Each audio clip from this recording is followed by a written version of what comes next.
afternoon and welcome to the City Club of Portland Friday Forum. I'm John HORVICK, City Club President, and I'd like to welcome members and guests alike, those of you who join us today at the Governor Hotel and those of you listening on OPB Radio or watching on Portland Community Media. Today, Dr. Jane Lubchenco will share stories and reflections about her experience at the National Oceanic and Atmospheric Administration. But first, some announcements. The generous support of City Club's corporate and media partners ensures we put on the best civic programs week after week. I'd like to thank our media partners, including Oregon Business Magazine. Our current Friday Forum sponsors are Bank of the Cascades, CenturyLink, The Standard, Family Care Health Plans, and also Stoll Reeves and Miller Nash, who are in the audience with us today. Please join me with a warm round of applause for all of them.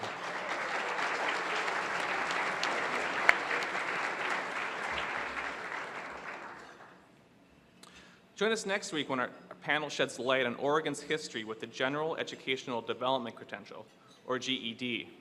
On stage will be Secretary of State Kate Brown, Reynolds School Board member Diego Hernandez, Debbie Fawcett with GED Testing Services, and Chair of City Club's GED Research Committee, Zeke Smith. Also next week, we have 3 after-hours programs for you to attend. We are partnering with Portland Monthly to bring you a Bright Lights conversation with Luke Burbank, host of Livewire. Our members are also convening events on healthcare reform and transportation. You can learn more about these and other club events, purchase tickets, and become a member on our website, pdxcityclub.org.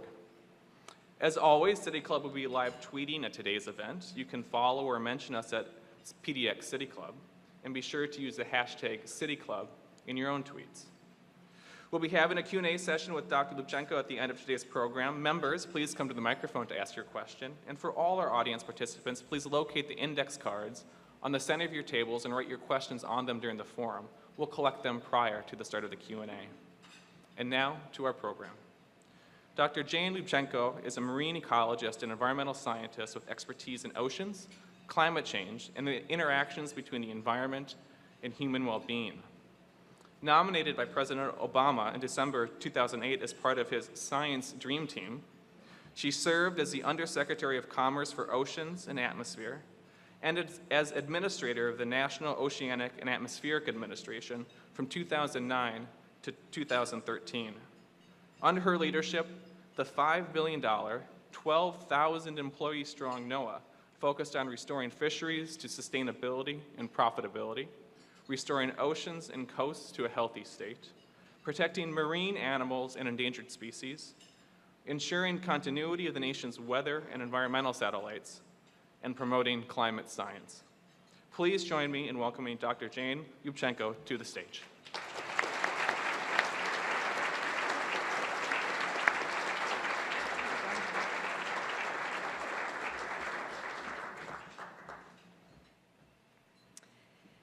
Good afternoon, everyone. Thank you, John, for that very generous introduction. It's really a pleasure to be back in Oregon, in the land of the Seine, as I like to say, but also to be back here at City Club. I really have great admiration for what you do.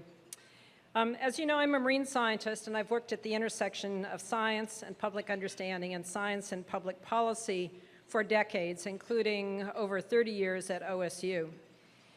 As John mentioned, in December of 2008, the President-elect's transition team called and asked if I would come meet with the President and talk to him about running NOAA, the nation's Ocean, Climate, and Weather Agency. Now, John has told you a little bit about what we do, but I want to just make sure you have a sense of the breadth of what NOAA does. NOAA really provides the basic weather information that all weather forecasters depend upon. And NOAA is the official source of all weather disaster warnings, be they blizzards, thunderstorms, hurricanes, floods, tsunamis, or even space weather, electromagnetic storms originating from the sun that can impact the Earth. NOAA also keeps the official climate records and leads the nation's climate assessments. It manages fisheries and is the steward of healthy oceans in federal waters, and partners with states on coastal zone management issues. That's sort of a 40,000 level view of what NOAA does. But first and foremost, it is a science agency. It has lots of scientists, and it funds science in academic institutions, and then uses that science to provide the services, such as weather forecasts, or the stewardship, such as managing fisheries. So science, services, and stewardship are really the three keywords that describe NOAA's mission. I did say yes to the president. I did move to Washington, D.C. for 4 years. I am very grateful that my husband was super supportive of this. He stayed behind at Oregon State University so that I could go, and we would not leave behind or leave our very vibrant research program. So he kept that going and kept our students keeping along in their studies. 4.5 years later, I don't regret my decision at all. But I have to tell you that operating in DC is much harder than it needs to be. It's exhausting, it's frustrating, and it's depressing. That said, it is possible to get good things done, and it can be very, very rewarding. I'm exceptionally proud of all that we were able to do in the time that I was there. But I left after 4 years in part because getting things done is so inordinately difficult and becoming more so. I've concluded that in some very important ways our democracy has been hijacked. Multiple factors contribute to this, including partisan gridlock and the way campaigns are financed. But the problems indeed go beyond that. I believe that a vibrant democracy really depends on informed voters and informed elected representatives. Vested, well-funded interests in many cases have really distorted the process of voters and officials obtaining credible information. And climate change is probably the poster issue for that particular assertion. So I spent much of my 4 years providing information, putting in place policies to protect the integrity of science and scientific information in agencies, and establishing relationships and non-threatening venues for sharing information. Part of my job also entailed taking all those spears that people were throwing at the agency and sort of absorbing their wrath so that the folks at NOAA could get on with doing the business of the agency. I have to tell you, I was continually impressed with the dedication and the caliber of the governmental employees at NOAA and others with whom I interacted in the federal government. I was also frustrated by how little respect or appreciation they receive for doing amazing work day in and day out, despite what they've seen in recent years: no pay raises, furloughs, shutdown of the federal government, and continual harassment and criticism by some members of Congress. My remarks to you today will focus on some of the issues with which we dealt and some of the lessons that I learned. Turns out that my background as a marine biologist was excellent preparation for the rough and tumble politics in DC. I already knew how to swim with sharks. Seriously though, knowing how to read behavior, how to look beyond the verbal communication to the nonverbal communication, be it body language or context or who the people are with when someone is saying something, all of that conveys really important information. And being able to operate in a political world means being able to understand all of those signals and infer intent. Just like with a shark, to know whether a threat is actually just a threat display that is just saying, hey, I'm here, as opposed to, hey, you watch it, I'm coming after you in a few minutes if you don't boogie out of here. Knowing when a member of Congress says something, how to interpret that. And so that kind of information is actually very valuable. So what was it like? How does Washington really work? How is science used in making decisions? And what's happening with our oceans, with our climate, with weather? To answer some of these questions in the short amount of time that I have, I'm going to take you on a virtual field trip to Washington, D.C. Now, to get into the spirit of this field trip, first and foremost, you have to think about Washington as a foreign country. Now, when most of you travel abroad, what do? You learn something about the language, the culture, the values, the ways people communicate. Well, the same thing goes true for DC. And one of the most important ways that people in DC communicate is through stories. You've heard various presidents and members of Congress tell stories about people, real people, usually, and those stories are memorable. They are what social scientists call sticky. People like stories, and they remember stories about other people.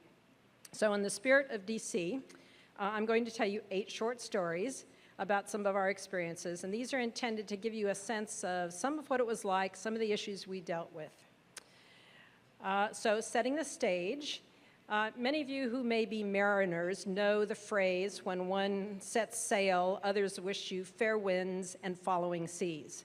Well, my time at NOAA was anything but fair winds and following seas. Some of the challenges that we faced were a dysfunctional Congress that was super partisan, legislation light, economy in a tailspin, serious politicization of climate science, the Gulf oil spill disaster, a legacy weather satellite program that was a mess, and the most extreme weather in any 4 years in US history.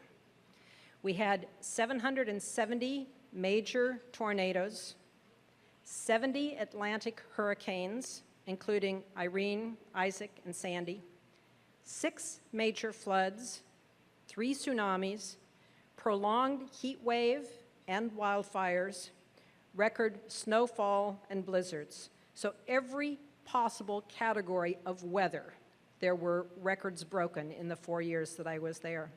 So just managing all that was a full-time job, but amazingly, we were able to do more than just manage that and actually get a lot of things done. John mentioned some in his introduction, but I want to highlight a couple just to emphasize them. We strengthened science at NOAA and now have policies in place to protect the integrity of science so that it can no longer be manipulated, suppressed, distorted, or cherry-picked for political reasons. And under NOAA's scientific integrity policy, scientists at NOAA are free to talk to the media without having to be scripted or go through a gatekeeper. And I believe that that is very much in the interests of the nation and will serve us in good stead. Number 2, we helped create the National Ocean Policy, the nation's first ever national ocean policy that puts stewardship of our oceans and coasts front and center, and that promotes ecosystem and regional approaches. 3, we turned the corner in ending overfishing in US waters and are aligning economic and conservation incentives in ways that are transforming US fisheries. 4, we fixed a vital weather satellite program that was a national embarrassment. 5, we designed and conducted the most ambitious national climate assessment ever that will come out early in this year. We set up regional climate centers, stood up to climate skeptics on the Hill, and vastly expanded the climate services, information about climate that are provided by NOAA. 6, we accurately forecast the unusually volatile and extreme weather that occurred, saving countless lives and much more, and modernized the radar systems used to produce local forecasts. 7, we acquired and allocated significant federal resources, including $167 million in stimulus funds to restore coastal habitats. And 8, we strengthened our understanding of ocean acidification, of climate change, and what preparedness to climate change looks like. So these are individually and collectively, I think, very substantial accomplishments of which I'm very proud. There were things that I had wanted to do that we could not get done. For example, to create the National Climate Service, analogous to the National Weather Service. That got hung up in politics. NOAA is charged by Congress with providing climate services, and so it does that. We were just not able to reorganize in a budget-neutral fashion to do it more effectively. We couldn't make as much progress as is necessary, I believe, on international fisheries or the whaling front. We also were unable to grow extramural research, education, and ocean and coastal budgets to the extent that they deserve and that I had hoped. Nonetheless, I'm really proud of what we were able to do, especially in light of those significant challenges that faced us. So now to some stories to give you a flavor of some of the issues and some of the characters. Story number one. Getting things done in DC is about relationships, not just politics. This story is about my confirmation hearing. I was nominated by the president on the same day that the president's science advisor, Dr. John Holdren, was nominated, and we went through our confirmation hearing process together.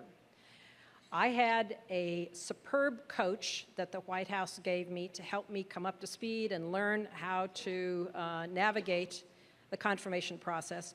John had a coach, but his coach was not as good as mine was, and John and I had very different experiences that I think give you a flavor of how things work in DC. My coach told me three things. One, go meet with every member of the committee that you can before the confirmation hearing, establish a relationship with them, get to understand them as a person, get to understand what they care about, establish a relationship. I did that. John did not.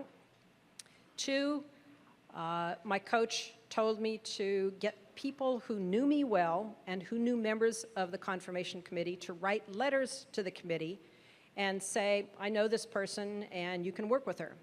And because I believe science should not be partisan, I had worked over many, many years with lots of Republicans as well as lots of Democrats and had a number of people who could write on my behalf. Nobody told John to do that. He didn't do that. And thirdly, my coach said, have a member of Congress from your home state introduce you at the beginning of your confirmation hearing. Senator Ron Wyden, when I asked him if he would be willing to do that, he said, I'd love to. He came, he sat down, and he said to his colleagues, ladies and gentlemen of the Senate Commerce Committee, I am proud to introduce to you the bionic woman of good science. And, you know, in typical Ron Wyden fashion, you know, he just was over the top in what he said. And of course, that communicates to members of Congress that one of their own thinks highly of this individual. John did not have any of those pieces of advice, and the experiences that we had were very, very different. Most of the members, typically in confirmation hearings, the people who are in the party that the president is give you softball questions, and the people on the other side of the aisle are sometimes pretty nasty to you.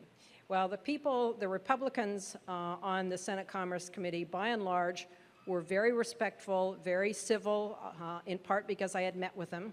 One individual who was very, very hard on John, I had met with him and we bonded over scuba diving, and we talked for most of an hour about scuba diving. And then sort of at the end of the period of time I was with him, he said, oh yeah, my staff said we need to talk about this and this and this. And I said, I would love to talk to you more about those things. Those are important issues. Here's how I think about some of them, but let's continue to talk.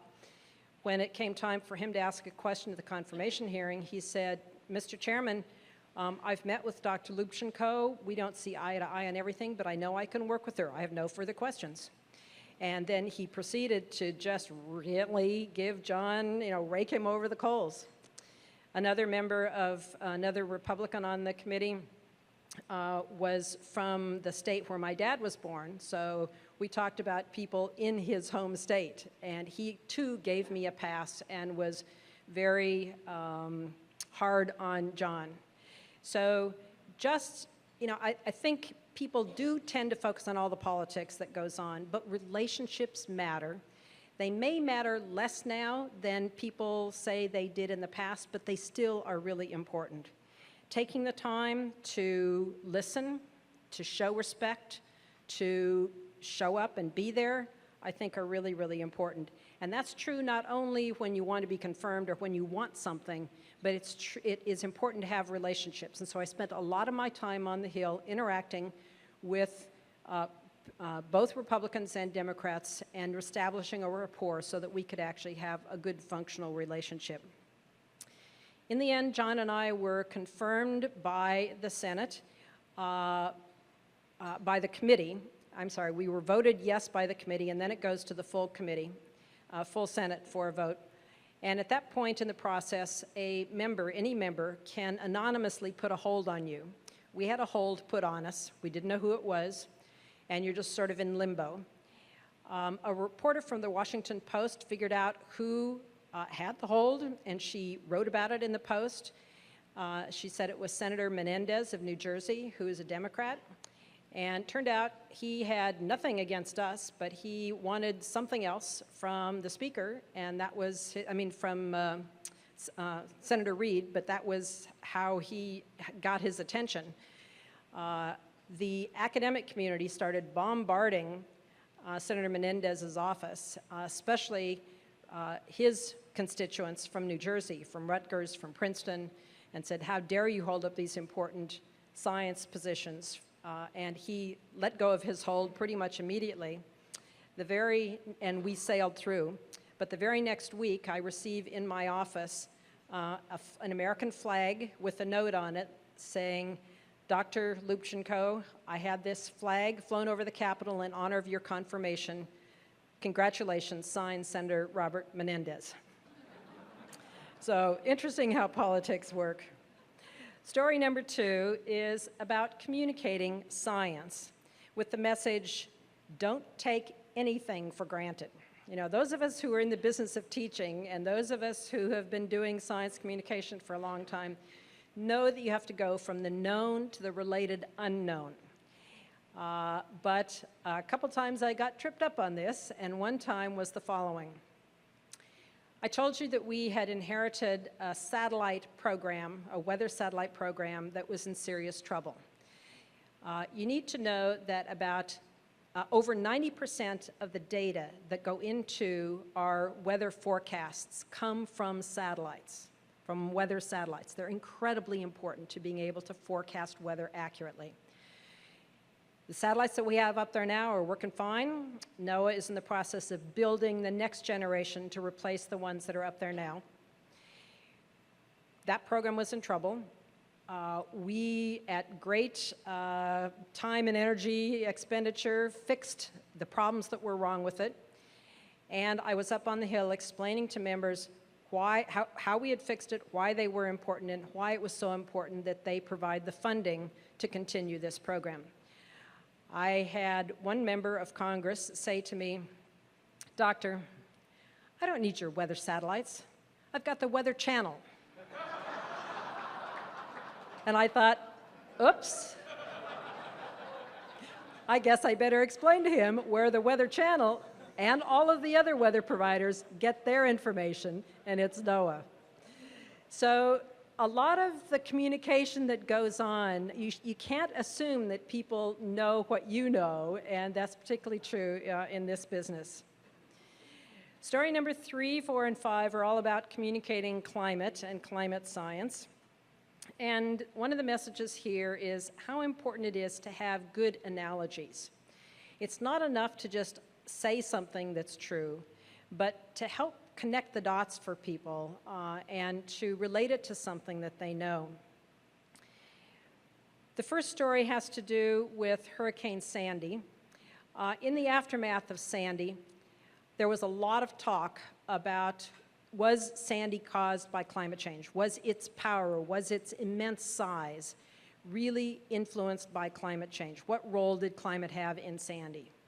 Now, I have to say first and foremost that there is no doubt that the terrific devastation that Hurricane Sandy caused was primarily due to storm surge.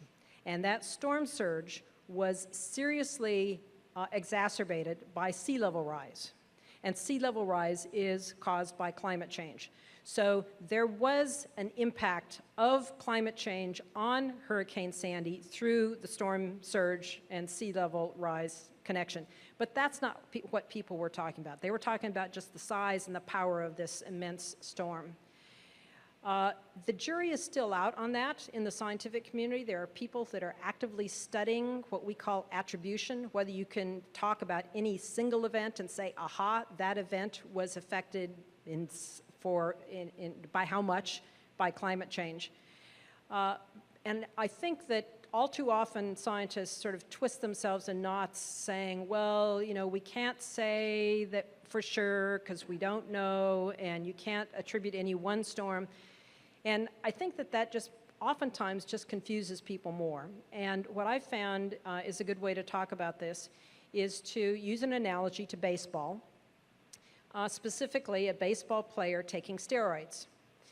When a baseball player begins to take steroids, there's a much greater likelihood that he's going to have a lot more home runs and some really big home runs. That does not mean you can point to any particular home run and say, aha, that home run is because he's taking steroids. Because, of course, he probably had lots of home runs before he started taking steroids. But the pattern of more and bigger is attributable to his taking steroids. And I think what we are seeing now is weather on steroids, weather on climate steroids, which means that we are seeing more big events, some of which are likely influenced by climate, others of which probably not so much so. So that analogy, I think, is a useful one to keep in mind. Another analogy having to do with talking about climate change has to do with the variability in the climate system and how to see a long-term change, you really have to look over a long time. There was a lot made when I was before Congress doing hearings about a period of time that has continued where there hasn't been an increase in the global average temperature of the Earth in the last now almost 15 years. And when people would ask me about that, because at the time it was 10 years, I would say 10 years is not a long enough period to detect meaningful change. You need to look at a much longer track record. And I was asked this question multiple times during a hearing, and I would give an answer such as I just described, and it just wasn't, we weren't getting any place, just sort of talking past one another. And the next gentleman to ask me about this same thing said, Doctor, isn't it true that we have not seen any change in the global average temperature of the Earth in the last 10 years, and doesn't that prove that climate change isn't happening? And I said, Mr. So-and-so, I knew he was a surfer. I said, Mr. So-and-so, have you ever stood on a beach and watched 10 waves coming ashore? Could you tell me, based on those 10 waves, if the tide was coming in or was going out? And he said, of course not. 10 waves is not long enough. And then his voice just kind of trailed off, because then that made sense to him. Now, he's an ardent climate denier, and he has not changed his mind about climate change, because for him it's not an issue of science, it is something else. But he thought twice about that, and a lot of people who were in that hearing room said, oh, I get 10 years isn't enough. The final story about climate change deals with the Western Governors Association, with whom I had a fair amount of interaction. The Western governors a number of years ago, before I was at NOAA, were really struggling with drought that is continuing in many parts of the West. They went to NOAA and they said, can you help us get ahead of this? Can you help us understand what's going on and what's likely at least months ahead? So NOAA worked with other agencies to create the National Integrated Drought Information System and what's called the U.S. Drought Monitor, so you can go online and you can see what the situation is and look at what's likely in the next months to year. Western governors thought that was terrific, came back to NOAA when I was there and said, we would like to sign an MOU, a Memorandum of Understanding with NOAA, to provide a broader suite of climate services, information about climate months to years out that we need to help. So we agreed, we negotiated an MOU. I went to the meeting to sign the MOU, stood up next to the president and, or the chair and the vice chair of the Western Governors Association. And interestingly enough, the vice chair was someone who is an ardent climate denier. He has introduced legislation into his legislature that says it doesn't exist. And yet he had voted for this MOU. And I asked him after the press conference where we announced this MOU, I said, how can you reconcile voting for this when you don't think that climate change is happening? And he said, oh, that's very simple. I don't care what we call it, whether it's climate, long-term weather. I need information to plan. And for him, that was the bottom line. And so I saw a very different dialogue happening in the states than in Washington, D.C., where this governor needed information to plan. He had to deliver services to his citizens. I just thought that was an interesting contrast. And I saw the same with coastal communities and sea level rise. Doesn't matter what's causing it, we have to deal with it, we're seeing it, let's plan, let's get prepared. The next story I'm going to tell you has to do with the Gulf oil spill, and this is more about communicating scientific information more broadly. NOAA had multiple responsibilities during the spill. Interestingly enough, or ironically enough, the Gulf oil spill began as we were celebrating the 40th anniversary of Earth Day. Now, those of you who may remember, the very first Earth Day was established in part as a result of the Santa Barbara oil spill in 1969. And here, 40 years later, we have another major environmental disaster. I was one of the 6 principals that met to coordinate all the federal activities around the Gulf oil spill. Coast Guard, Homeland Security, Interior, EPA, NOAA, and the White House. There was one of us from each of those departments and who were sort of intimately involved in the day-to-day coordination. NOAA had multiple roles. It's formally the science advisor to the Coast Guard for a spill in oceans. NOAA had the responsibility of forecasting weather for the immediate area and to forecast, to determine where the oil is and where it would go, both above the water and below the water. NOAA is responsible for keeping seafood safe by opening or closing federal fisheries to keep, if there's oil in the area, we closed it to fishing, to protect marine mammals and turtles, and to assess the damage that was done because of the oil to the natural resources and the public's access to those. So pretty broad portfolio. Partway during the spill, the president asked the vice president to go to the Gulf and to meet with fishermen. And the vice president said, I don't really know all the issues. I need somebody to bring me up to speed. So his team asked me if I would fly to the Gulf with the vice president, brief him on the plane, and then be with him for these meetings. We were on Air Force 2. I was telling the vice president that how we knew where the oil was, we can see it by satellites, we can see it by planes. We could run oceanographic and weather models to tell where the oil was going to be. We would close areas to fishing where there was oil present or where we forecast oil would be in the next 24, 48, 72 hours. We would open areas to fishing only after we had repeatedly tested the seafood to make sure that it was not contaminated by oil or dispersants. And I described to him how oil impacts different species differently.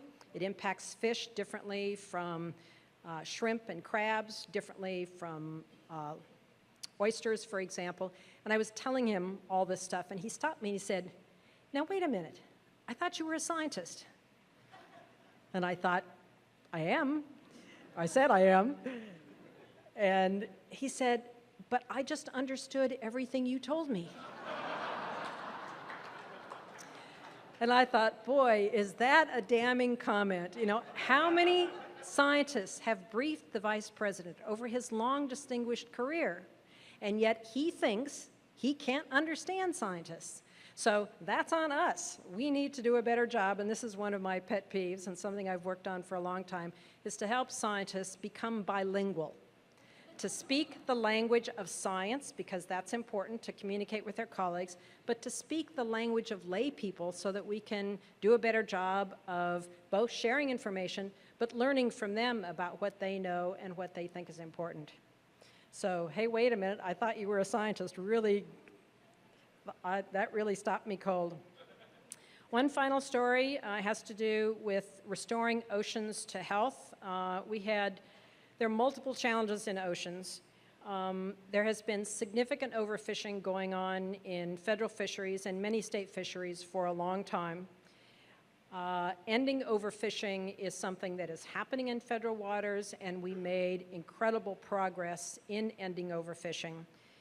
There was legislation that was passed in 2006 that required ending overfishing, but it wasn't until June 29th of 2012 where we actually had finalized the last piece that was required to implement that legislation, specifically have a management plan for every single one of the federally managed fisheries. That was a huge task. We have that in place, and not only does it say how much you can catch any particular year for each one of these fisheries, but if there is accidental overfishing one year, then you have to underfish the next year. So there are teeth and timetables associated with this legislation, and it is working for the most part. Since the year 2000, there have been 32 stocks, major stocks, that have been rebuilt. Now, climate change is throwing a monkey wrench into a lot of the fishery management in ways that we don't completely understand yet. So it makes it even more important that we have good, strong science and good, strong precautionary fishery management, but we're making really excellent progress. We also were very active in promoting a non-traditional type of fishery management called catch shares that gives fishermen more responsibility for ending overfishing and for being accountable for their catches, allows them to be more entrepreneurial in being small businessmen, which is what they are, but accountable for what they're doing. And this alternate type of fishery management is now in place in a number of fisheries, including along the West Coast. And I met with a number of West Coast fishermen who, after 1 year of the West Coast groundfish ITQ fishery being in place, that's one of these catch share programs, and this group of individuals, one of them said to me, I can finally see the light at the end of the tunnel. We have been in this downward spiral for so long. This is the way we're going to get out. I can now, in good conscience, tell my son to go into this business, and I was fearful that that would not be the case. So this is a long-term process. We didn't get into overfishing overnight. We're not going to get out of it overnight, but I think we're making very good progress. Thanks in part to very active engagement of some very conservation-minded fishermen who have been real great. So the NOAA team and our partners around the world really worked hard to achieve the multiple successes that I've described. And I think the 4 years we really did do a lot. What I'm interested in reflecting about, though, is what do these experiences say about theories of change? What was in place for the successes we had? What was not in place for the things where we couldn't accomplish what we wanted to? And here are just some preliminary thoughts about that.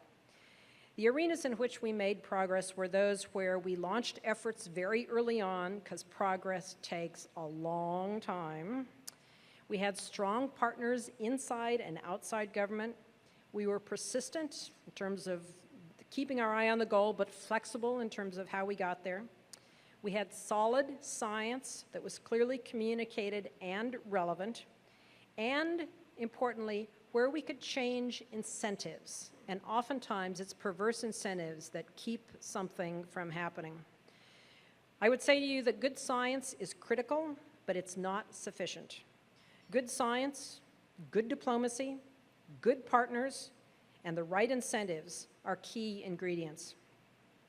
Finding common ground is really key to navigating conflict, but so too is having very thick skin. Back to my suggestion that DC is a world unto its own. Operating in DC is so much harder than it needs to be, but it is possible to get good things done and can be very rewarding. We need people willing to sort of take turns serving, and that goes for political appointees as well as government employees. It goes for politicians, but right now, it's a challenging environment in which to operate. The stories that I shared with you included getting things done in DC is about relationships, not just politics. 2, Member of Congress to Jane, Doctor, I don't need your weather satellites. I've got the Weather Channel. 3, weather on steroids to describe Hurricane Sandy. 4, 10 waves are not enough to see a pattern, said a member of Congress to Jane. 5, Western Governor to Jane, I don't care what we call it, climate, long-term weather, I just need information to plan. 5, Vice President to Jane, hey, wait a minute, I thought you were a scientist. And number 7, Fisherman to Jane, I can finally see the light at the end of the tunnel. I'm going to close with one short story about my first day on the job. When you are nominated for a position like mine that requires Senate confirmation, you don't do anything that would presuppose your confirmation. So I could not go into the NOAA offices. I couldn't meet the NOAA staff. So once I was confirmed and I went into my offices, first day on the job, I was walking around my office and opening doors, checking out what was where. I opened the door to a semi-private bathroom, and there on the floor was a Norway rat, about 10 inches long plus tail, and it was wet. And I kind of went, ooh. And the rat kind of looked startled as well. And it proceeded to run across the floor, jump up on the edge of my toilet, dive into the toilet and disappear. And I thought, well now,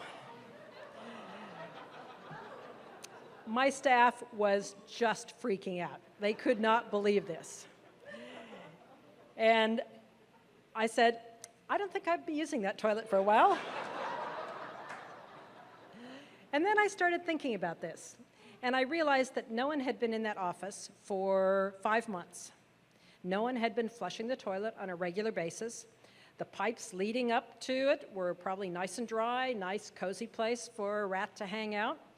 And I thought, you know, all I probably need to do is start flushing the toilet on a daily basis, not using it, mind you. And after about 2.5 weeks, I hadn't seen the rat, nobody'd seen the rat, and I started using the toilet, and nobody ever saw it since, and I was flushing it on a regular basis. And my staff said, nobody but a scientist, nobody but a biologist would think through that and figure out how to deal with a rat. This story got out, and it ended up in the gossip column of the Washington Post. It's called In the Loop by Al Kamen. And not only did he write about it, but they commissioned a New York artist to draw a cartoon of my rat doing a swan dive into my toilet. So there you have it, from sharks to rats. Final thoughts to share with you. Tell your government employees you value them, support and work with them. Do the same for your elected members. Science does make it into policy, but progress is episodic. It requires sustained and savvy engagement. Science, I think, is critical, but it's not sufficient. Relationships, partners, diplomacy, and changing incentives, and having people or events that catalyze change are needed. So to those of you in the audience, if the transition team ever comes calling, if you have super thick skin, ability to ignore or at least tolerate abuse and bullying, are able to absorb disappointment and thwarted plans, and if you really want to make things happen, say yes. It's an opportunity not just to recommend action, but to take action within limits, but only if you can understand the rules of the game well enough to influence the course. The country needs government officials, political and career, who respect and use science. The Oregon delegation is unusual in this regard. They are terrific. We need to take turns serving and support those who do serve, and scientists need to make their science much more accessible, understandable, and relevant.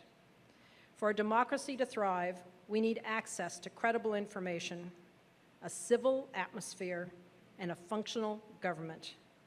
We have a long way to go, and our nation needs your help in accomplishing those ends. Thank you very much.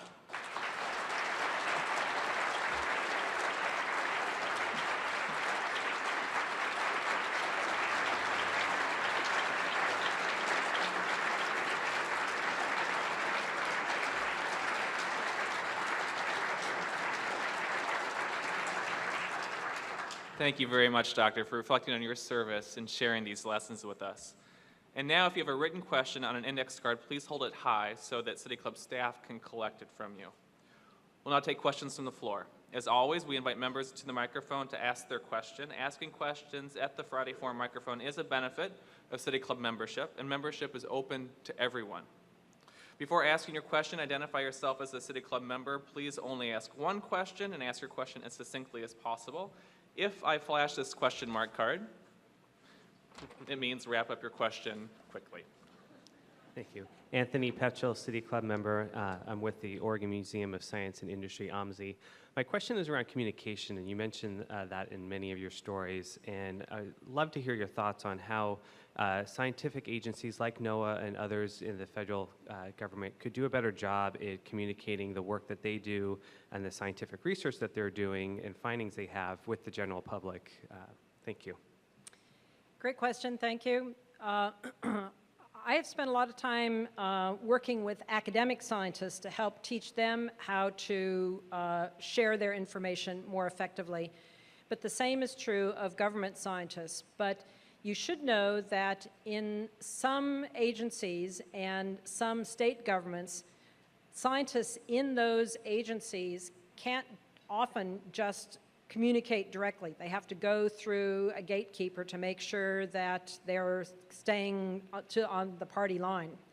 And that was one reason why it was so important to me to have a scientific integrity policy that was crafted not by me, but by the folks at NOAA that make it against the policy to require scientists to go through a gatekeeper before talking to the media. So I think it is important that you know it partly depends on the policies of the agency as to whether scientists can do that. Secondly, the ability to communicate in non-technical terms is a great skill that takes practice and takes active learning. And it's not just the normal media training, because the trick is to figure out how to say something that is scientifically accurate, but in ways that people can understand. So it's not just how to block and bridge and how to dress and how not to, what off the record means. Actually communicating scientific information in non-technical terms takes a lot of practice with people who do it. And so we have programs for some of the agencies. We have programs for scientists in the academic world. Alan Alda has established a whole new effort around this communication of science. We need a lot more efforts in that regard. My name is Elsa Porter, and I'm a City Club member. NOAA is part of the Department of Commerce, one of many agencies, including the Census Bureau and International Trade. Can you tell us what your experience was working within that bureaucracy and whether you advocate a separate independent science agency? NOAA is an agency within the Department of Commerce. Its budget is anywhere between 2/3 and 3/4 of the Department of Commerce budget, depending on whether it's a census year or not, because the census budget goes up and down. So it's a very large part of the Commerce Department. A lot of what NOAA does is relevant to the economy because having healthy fisheries, having healthy oceans and coasts, being prepared for severe weather, knowing that severe weather is coming, all have economic consequences. That said, many who have studied the organization of ocean-related agencies in the United States have recommended that NOAA be an independent agency. And there is a lot of merit to that, but the reality is changing those kinds of things is not an easy thing to do, and in my view is not likely anytime in the near future. And so thinking about an ideal arrangement of agencies is a very different thing from the real world of making it happen. Every president, actually I can't tell you the exact history, until Ronald Reagan, a very long string of presidents had the authority to reorganize the federal agencies. That authority lapsed under President Reagan. President Obama has requested Congress give him that authority again, but they have not granted that. And so until the president has the authority to do any reorganization, it's pretty much a moot point. If he has that authority, then the process is he does some reorganization that makes sense to him and his team, present it to Congress, and then Congress does a thumbs up or a thumbs down. So that's the progress. And given all the other issues that are on the table right now, I think this is not one we're going to see a lot of action on in the near future. Steve Shell, member. Doctor, first of all, thank you very much for your service to Oregon and to the nation. It's proud to be an Oregonian with you. Thank you. I'm struck by the first part of your speech, and specifically, I am concerned about the dysfunction in Washington. And as a lawyer and as a scientist, I think we both have held the idea that good science and good law will make good government and deal with problems. Bill McKibben and Gus Speth are noted leaders in the environmental community. They have, in essence, given up on you and me, it appears, and they say we need something much more than that, and they've recommended civil disobedience. What's your sense about that? How do you come down on whether or not this is a fixable problem? I think the gridlock that we've seen in Washington, D.C. Is a very serious problem. There are so many important issues that are not being dealt with. It's a problem that needs to concern all of us. There's a strong sense of anti-rationality, a strong sense of anti-science. Partisan politics has been trumping lots of other things, and it's been, during the time I was there were a lot of things that were seriously dysfunctional. This last Congress, the one that just finished, has the dubious reputation of being the Congress that has passed the least number of laws since records have been kept, which is something like since 1880 or thereabouts. Many, many fewer than the famous do-nothing Congress under Truman. What surprises me is that some members of Congress are proud of that record. That's what they say they went there to do. And therein lies part of the problem. I think there are very different ideas in this country about what is government's role and what is the rationale for making decisions. I do believe that science and law are critical to good public policy, but I also know that that's not enough. And I think that all citizens need to be more actively engaged in seeking the solutions that will allow our country to address things like climate change, things like inequality, things like some of the other really big important issues And that is worth a national dialogue, and that's what Gus Speth and Bill McKibben are engaged in, sort of creating the buzz, creating the dialogue about that. We all need to be participating in that, and we may have different ideas about the solutions, but campaign finance, in my view, has to be part of that. The redistricting is part of that. There are a lot of dimensions of this. It's a very complicated issue. So I am hopeful, but it's bad, and it needs to be fixed. A question from an index card. What role should NOAA and the federal government in general play in working with coastal communities to prepare for climate change impacts? To prepare for climate change impacts?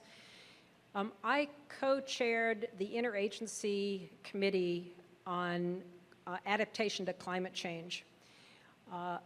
And in that role, as well as NOAA's role of providing information about climate change to coastal communities and to others, it became obvious that there is a hunger for information about what to expect and how can we get prepared for that.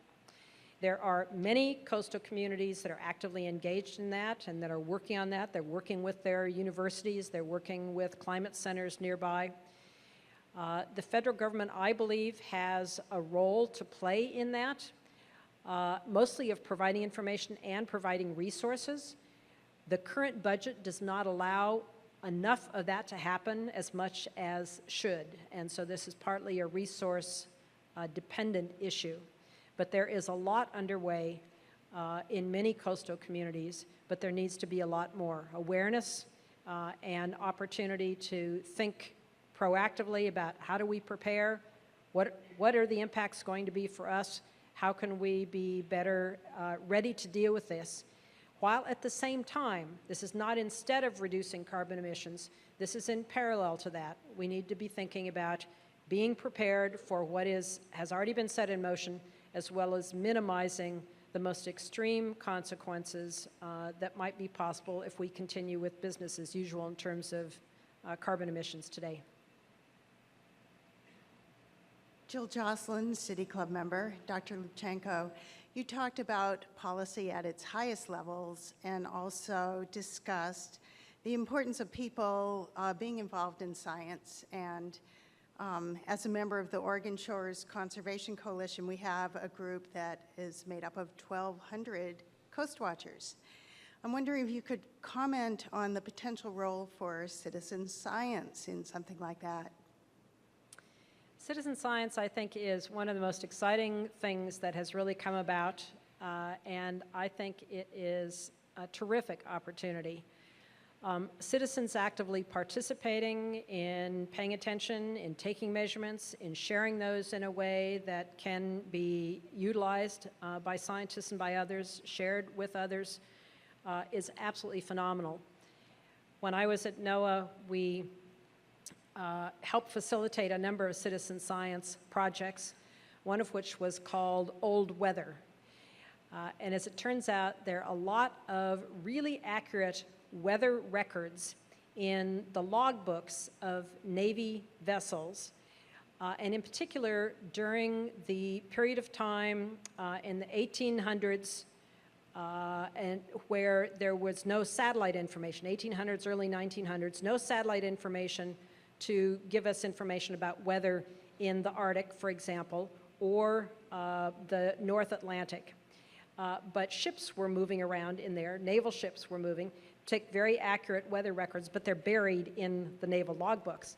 And so we, along with the National Archives that have these books, transcribed, just scanned the data, and then coordinated with Zooniverse, which is a citizen science group that knows how to do projects like this, made those records available to citizens who would like to sign up, read through the logbooks, and transcribe the weather data into spreadsheets that scientists could then utilize and analyze. And I was just fascinated to talk to some of the citizen scientists who were doing this project And many of them didn't really care about weather so much, but they really got into the soap operas, you know, what was happening on board the ship and what they had for lunch and who fell overboard and all this other stuff. And at the same time, they were doing something that was actually really useful, and now we're able to access those data and those records and have them in a usable form. But taking data along the coast about marine debris, about marine mammal strandings, bird strandings, other things that are happening, fisheries, dead zones, that's incredibly valuable information, especially if it's organized in a way that is partnering with scientists and NGOs and academic institutions or in agencies where you can actually utilize that information and know that it's going to be quality assured, quality controlled, et cetera. So I'm a big fan of citizen science. We have time for one final question. Peter Fenner, member of City Club. I wonder if you could put in perspective for us the impact on global warming of a massive, let's say, volcano activity like in Iceland or the early snow in Siberia. How does that relate to weather, and how much does a volcano for it like that, what does that compare to in numbers of cars driven, or, you know, something that makes sense to people to link the whole thing together? We know that volcanic eruptions, and the most well-known of these is Mount Pinatubo, can have a very strong impact on global temperatures by temporarily putting into the atmosphere particles that reflect the sun's rays and keep some of the solar radiation from coming into the Earth. And so it has a temporary, i.e. years long, years years, maybe as long as a decade, impact in temporarily cooling the planet. And some of the, if you look over the last couple hundred years of records, you can see periods of time where there has been a hiatus, a cooling period. And in a number of those, not all of them, that has been when there has been a massive volcano like Mount Pinatubo. It has to be the right kind of particles and getting up into the right altitudes in the atmosphere to have that impact. So that's one of the complications that has masked the overall gradual increase in temperatures that is happening because of the increase in greenhouse gases, including carbon dioxide that's in the atmosphere. There are other complicated things in the climate system, like the relationship between the temperatures at the surface of the ocean and those in the deep ocean and ocean circulation, that also make the changes in temperature non-uniform. So that's why it's such a fascinating subject. One of the key roles of science, I believe, in our society is to understand how the Earth works, how it's changing, what the likely consequences of different policy choices might be, and what some solutions might be to get us where we want to go. But the choice of where we want to go is a societal one. And that's why everyone needs to know the information and to make that collective decision about what kind of a world do we want. Thank you all.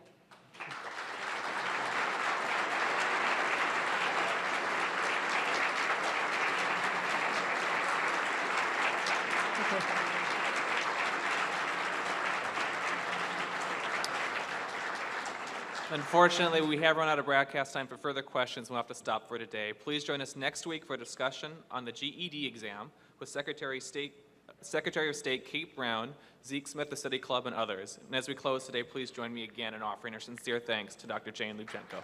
We are adjourned.